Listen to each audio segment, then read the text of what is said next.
শীতকালে যখন চারপাশ কুয়াশায় একদম ঢেকে থাকতো, ঠিক তখনও কিন্তু নানি দাদি মা চাচিরা সকালবেলা ধোয়া ওঠা গরম ভাত আর পুকুরের টাটকা মাছের ঝোল দিয়ে খাবার পরিবেশন করতেন।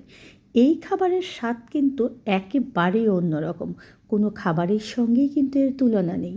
আজকে আমি কাউসার নূপুর ঠিক সেরকমই মাছের ঝোল রান্না করে আপনাদেরকে দেখাবো। আর এই মাছটা কিন্তু আমাদের পুকুরের একেবারে টাটকা মাছ, মানে গ্রামের বাড়ির পুকুরের টাটকা মাছ। আর এর জন্য এখানে দেখুন যে আমি বেশ খানিকটা পেঁয়াজ নিয়েছি, কাঁচামরিচের ফালি নিয়েছি। এই তরকারিটা কিন্তু একটু ঝোল ঝোল হয়। একটু আদা বাটা, হলুদ গুঁড়ো, স্বাদ অনুযায়ী লবণ আর একটু জিরের গুঁড়ো নিয়েছি। আর লাগবে আমাদের খাঁটি সরিষার তেল। আগের ঘানি ভাঙার তেল তো এখন আর পাওয়া যায় না, তবে বোতলজাত যে খাঁটি সরিষার তেল পাওয়া যায় সেটা দিয়ে আজকে রান্না করে ফেলছি। ভালো মতো মথে মথে দেখুন যে মশলাগুলো আমাদেরকে মেখে নিতে হবে। আর এখানে কিন্তু পেঁয়াজ এবং তেলের ব্যবহারটা একটু বেশি হয় অন্যান্য মাছের চেয়ে। এখন ভালো মতো এই মশলাটাকে এমনভাবে মাখতে হবে যেন দেখবেন যে একেবারে নরম হয়ে যায় মশলাটা। আর এটা যদি আপনাদের কারো হাত জ্বলার প্রবলেম থাকে তাহলে অবশ্যই কিন্তু গ্লোভস ব্যবহার করবেন, কারণ অনেকেরই হাতে কিন্তু মরিচ মাখলে ঝাঁঝ লাগে। আমি ভালো মতো দেখুন যে মশলাটাকে মেখে নিয়েছি। এখন মাছগুলো দিয়ে দিচ্ছি, দিয়ে মশলার সঙ্গে মাছগুলোকে আমাদের ভালো মতো মেখে নিতে হবে। যেহেতু এটা মেখে চেখে রান্না করা হয় এই মাছটা, তাই মশলাটা অবশ্যই ভালো মতো হাত দিয়ে মাখিয়ে মাখিয়ে মাছের গায়ে লাগিয়ে নিতে হবে।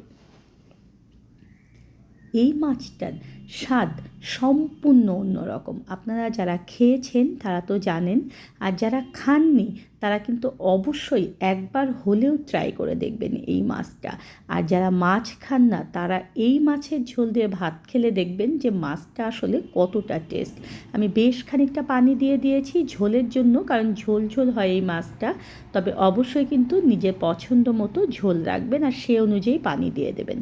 পুরো রান্নাটাই কিন্তু জোর আঁচে করতে হবে। ভালো মতো ঢেকে দিয়ে জোর আঁচে এটাকে আমরা রান্না করব। আর মোটামুটি দেখুন যে আমার রান্নাটা শেষের দিকে। এই অবস্থায় শীতকালের খুবই মজাদার যে জিনিস সেটা হচ্ছে ধনিয়া পাতা। এর ফ্লেভারেই মনে হয় শীত চলে এসেছে। আর দিয়ে দিচ্ছি আমি এখানে মাছের মশলা। কিভাবে মাছের মশলা করতে হবে সেটা কিন্তু আমি আমার চ্যানেলে অনেক আগেই শেয়ার করেছি। আপনারা যারা আমার চ্যানেল কাউসার নূপুরে ঘুরে আসেননি, প্লিজ চ্যানেলটায় ঘুরে আসবেন। আর নতুন রেসিপি পেতে হলে অবশ্যই কিন্তু চ্যানেলটা সাবস্ক্রাইব করে রাখবেন। আর পাশের যে বেল আইকনটা রয়েছে সেটা যদি বাজিয়ে রাখেন তাহলে আমি নতুন ভিডিও যখন আপলোড করব তখন কিন্তু আপনার কাছে নোটিফিকেশন চলে যাবে। আর যারা পেজ থেকে দেখছেন পেজে একটা লাইক এবং ফলো দিয়ে রাখবেন। আর আমার ভিডিওগুলো আপনাদের কেমন লাগে প্লিজ এটা অবশ্যই কমেন্টে জানাবেন। দেখুন এভাবে করে কড়াইটাকে নেড়ে চেড়ে এই রান্নাটা করা হচ্ছে। আর রান্নাটা একদম শেষ, এখন গরম ভাতের সঙ্গে পরিবেশনের পালা।